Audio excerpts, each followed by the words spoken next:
Thank you, and good afternoon. Sorry a little late, but we had an opportunity to meet with leaders of the AAPI community downstairs, and it was heart-wrenching to listen to them. As many of you know, we originally planned to hold a car rally to thank our supporters. But given the recent days, events of the recent days, we didn't feel it was appropriate. So we canceled that rally. But we want our supporters to know we'll come back and hold that rally another trip. But today, we want to speak about something else. I said from the beginning of my campaign for president that we needed to come together, that we needed to unite as one people, one nation, one America. I said in my kickoff speech in Philadelphia, I said that very same thing when I spoke at Gettysburg. I said that in my inaugural address. And I believe with every fiber on my being, there are simply some core values and beliefs that should bring us together as Americans. One of them is standing together against hate, against racism, the ugly poison that has long haunted and plagued our nation. The Vice President and I, as I said, met a little bit earlier, just before this, with leaders from the Asian American community here in Georgia. We talked about Tuesday's mass shooting, about another example of public health crisis of gun violence in this country.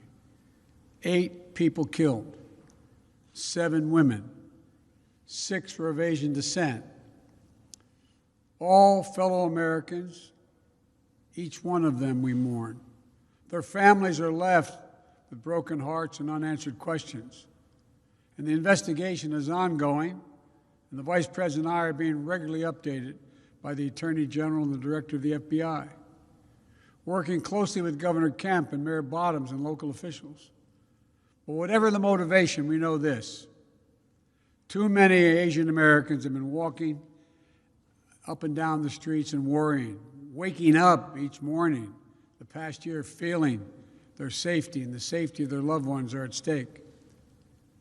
They've been attacked, blamed, scapegoated, and harassed. They've been verbally assaulted, physically assaulted, killed. Documented incidents of hate against Asian Americans have seen a skyrocketing spike over the last year, let alone the ones that happened and never get reported. It's been a year of living in fear for their lives, just to walk down the street. Grandparents are afraid to leave their homes. Small business owners targeted and gunned down. Attacks on some of the most vulnerable people in our nation, the elderly, low-wage workers, and women. In fact, Asian American women suffer twice as many incidents of harassment and violence as Asian American men. We're learning again what we've always known.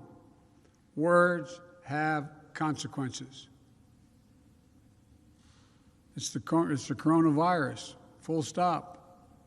The conversation we had today with the AAPI leaders and that we're hearing all across the country is that hate and violence often hide in plain sight. It's often met with silence. That's been true throughout our history. But that has to change because our silence is complicity. We cannot be complicit. We have to speak out. We have to act. In my first week in office, I signed an executive order directing federal agencies to combat this resurgence of xenophobia. The Department of Justice is strengthening its partnership with the AAPI community to prevent these crimes, in addition to its other work to take on violent extremists and domestic terrorism. I'm calling on Congress to pass and get to my desk the COVID-19 Hate Crimes Act. And the House just passed the reauthorization for the Violence Against Women Act, a law I authored more than 25 years ago, and is one of my proudest legislative achievements.